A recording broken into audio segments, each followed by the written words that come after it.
Acts chapter 14. At Iconium, Paul and Barnabas went as usual into the Jewish synagogue. There they spoke so effectively that a great number of Jews and Greeks believed. But the Jews who refused to believe stirred up the other Gentiles and poisoned their minds against the brothers. So Paul and Barnabas spent considerable time there, speaking boldly for the Lord, who confirmed the message of his grace by enabling them to perform signs and wonders. The people of the city were divided.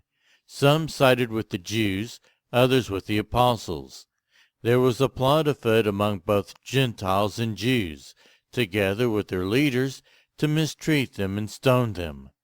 But they found out about it and fled to the Lycaonian cities of Lystra and Derbe, into the surrounding country, where they continued to preach the gospel.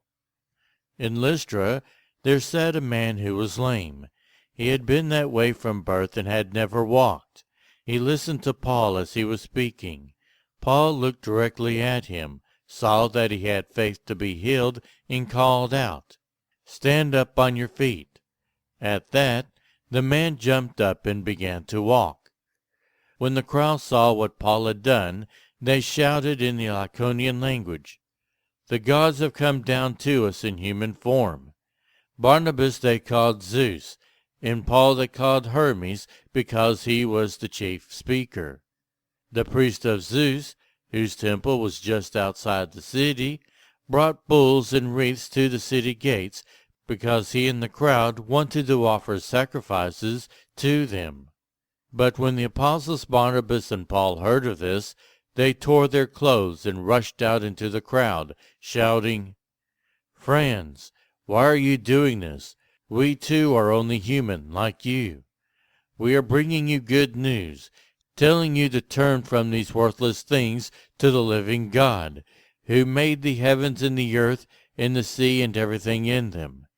In the past he let all nations go their own way, yet he has not left himself without testimony. He has shown great kindness by giving you rain from heaven and crops in their seasons. He provides you with plenty of food and fills your hearts with joy." Even with these words, they had difficulty keeping the crowd from sacrificing to them. Then some Jews came from Antioch and Iconium and won the crowd over. They stoned Paul and dragged him outside the city, thinking he was dead.